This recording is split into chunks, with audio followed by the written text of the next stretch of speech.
Hey guys, you know who, and I hope you are having a good week and all of that. Your Easter plans are probably coming together. Um, I am feeling much better. I just have a couple days left of antibiotics, but my sinus infection feels like it's cleared up. The steroids have helped so much with the allergies and all the inflammation I was having in my lungs. Um, so yes, I am doing much better. Thank you very much. The cherry trees are almost done blooming, so hopefully I can just maintain and be all right. But today's video is something that's, it's long overdue, but I think it's a really important topic that needs to be addressed, and I'm seeing stuff about this on the internet all the time. So I wanted to go ahead and talk about invisible illnesses and some of the problems that people who have them face when they're out in society, out in the world and everything. And so an invisible illness obviously is something where you can't tell by somebody's outward appearance that they have a chronic problem. So for the most part, CF qualifies as an invisible illness, like unless I'm carrying around one of my oxygen tanks. If you saw me out on the street or something, you would probably not think there was anything wrong with me physically. I mean, I'm able to walk. I don't have to use any sort of mobility aids like a cane or any of that.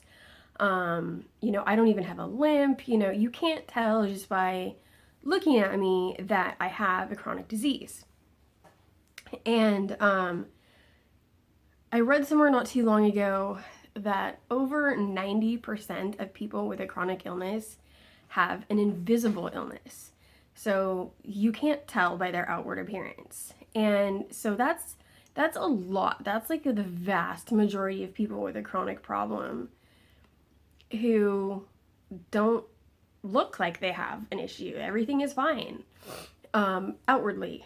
So you've probably seen things like this, like on Facebook, they've been circulating, where someone who legitimately has like a disabled parking permit getting, somebody says something nasty to them because they don't look sick or they don't look disabled, or like getting nasty notes left on their car. And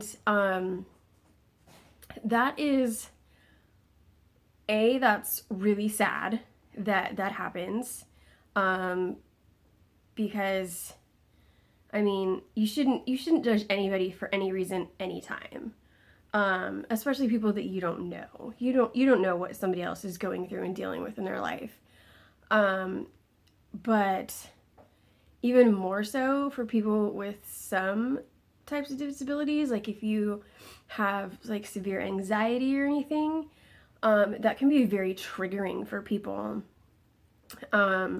And just send them into a downward spiral. And even if you don't, maybe you don't necessarily have anxiety, it can still be really depressing, for anyone to receive a nasty note, or have something nasty said to their face, regardless of what it's about. That's never an okay thing to do. And so I think as a society, that's something that we need to be much more aware of. Like I said, I don't look sick unless I'm carrying around one of my oxygen tanks, which most of the time I don't, because I don't need them usually. But I still meet the qualifications for my state for lung disease and being eligible for disabled parking. And that's because my lung function is low enough that a lot of walking is very tiring for me. So if I have a day where I'm just running around doing errands, doing all kinds of things, by the end of that day, I'm probably going to be pretty exhausted and, pretty worn out. And I really try not to do that to myself because I know I'll just pay for it later, because it won't feel good. And I'll have to spend like a day or two kind of recovering.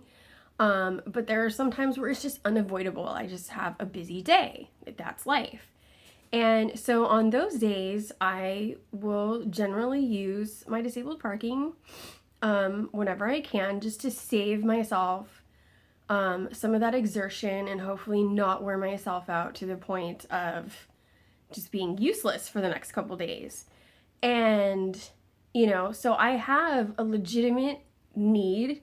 My doctor has signed off on me having disabled parking. But there have been times where there was one particular time it was really bad. This was quite a few years ago, and I was with my boyfriend at the time, and we were going into some store, and we had been running around all day. And so we pulled up into a disabled parking space, hung a placard on the window, and my boyfriend got out of the car first, and some guy said something to him about, well, you don't look disabled, you don't look disabled, you look fine. And my boyfriend goes, well, not that it's any of your business, but it's for my girlfriend. And so then I get out of the car, and he starts saying the same thing to me. Well, she looks, you look fine too. Like, what are you, you don't need to be parking here. You should save it for somebody who actually needs it, blah, blah, blah, blah, blah. And it went on and on and on. And this guy was just like relentless and said he was going to call the cops and like all this other stuff. And I seriously thought he was going to like get into a fight with my boyfriend. I really did. And I was so upset because, if this guy had just, approached me calmly and politely and said something to the effect of, I don't even know how you would exactly word it, but if he just hadn't come off as combative from the get-go, I would have said, well, I need it because I have really severe lung disease, and walking a lot can get really hard for me. And so this just saves me from getting too worn out and, and, still lets me be independent. I don't have any problem, explaining CF or anything, to people, because I think it's important for people to understand what it's like, and it raises awareness, and hopefully, makes people think the next time they come across somebody who has a medical problem of any type, it'll make them slow down and think, oh, okay, well, it's okay. I don't know what's going on with them, but they probably have, legitimate reasons or legitimate needs and blah, blah, blah. So, like, if you approach me calmly, and weren't being rude or combative or anything like that, I would just explain to you, like, oh yeah, I have severe lung disease, and walking a lot just really tires me out to the point where, like, I actually need a few days to recover. Fine, I don't have a problem with that at all. But if you come off nasty and insulting and threatening, and no, that is not okay. And I don't have anxiety issues or anything. So, I can't imagine how horrible that would be for somebody who does have anxiety. I mean, they would probably just completely shut down and get really depressed, and it would be horrible for them. It would be absolutely horrible. And, like, I can't imagine doing it to, somebody who has PTSD. Like that would be a very traumatic thing, very triggering for them too, I would imagine.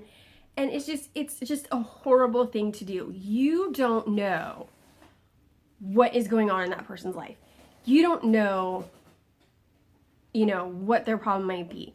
And yes, there's fraud. This year my state passed some new rules about how to or about the requirements that you need to be able to get disabled parking, because there were people who, were just like renewing their dead relatives' parking placard and using it themselves. And so they tightened up the regulations on it a little bit to cut down on some of that fraud. So yes, there's always going to be fraud. It is a thing. It happens. It's unfortunate. But the vast majority of people out there using these accessible services are legitimate users. And just because they don't look sick doesn't mean that they aren't, or doesn't mean that they have, something going on with them that makes being able to use disabled parking or any other accessible sort of services much easier for them. So just remember that statistic that, over 90% of people with a chronic disease or chronic medical issue have an invisible illness. You can't tell from the outside. So please just, treat others the way you would want to be treated. Give them the benefit of the doubt. Just because somebody is young doesn't mean that they don't have legitimate serious medical problems.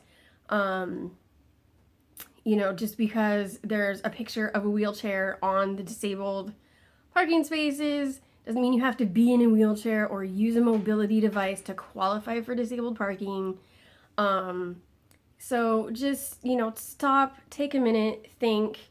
Don't approach these people because you don't know what doing that might do to them. It could have a serious emotional and psychological effect on a person.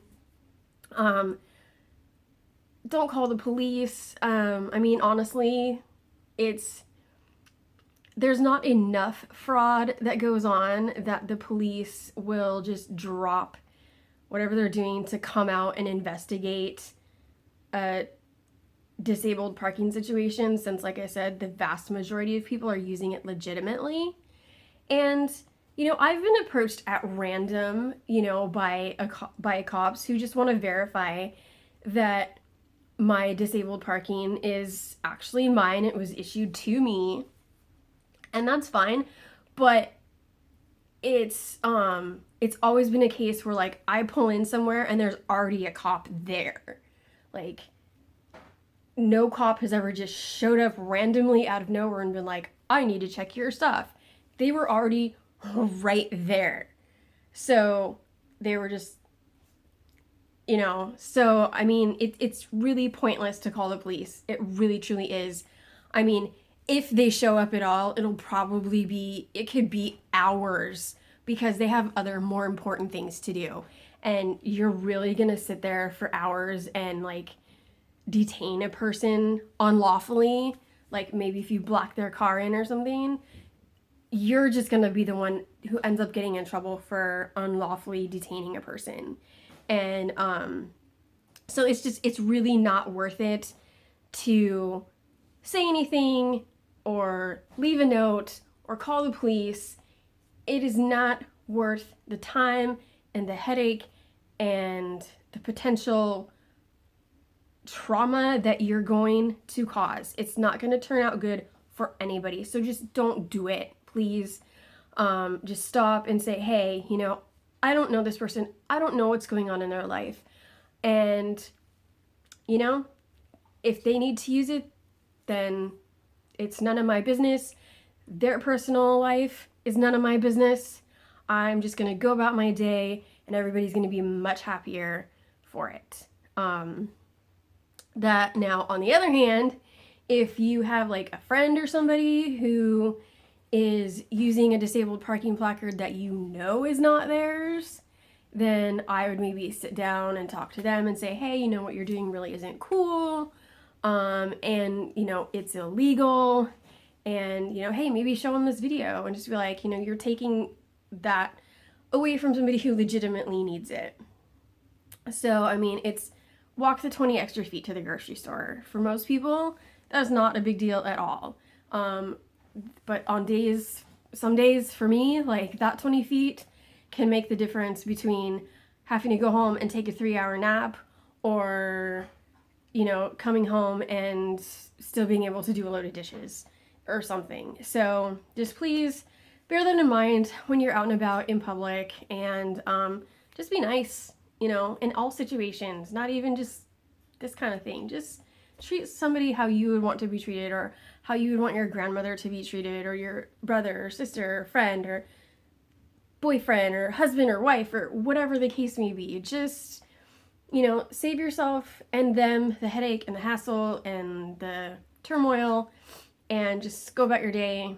And so yeah, I hope this maybe makes some people kind of stop and think before they rush to any conclusions about someone who is disabled, even if you can't tell. So I hope you guys are having an awesome day. Don't forget to hit the button and subscribe if you like my channel. Give me a thumbs up if you like this video. Please feel free to share it around if you think it would help some people. And I will see you guys next time. Bye.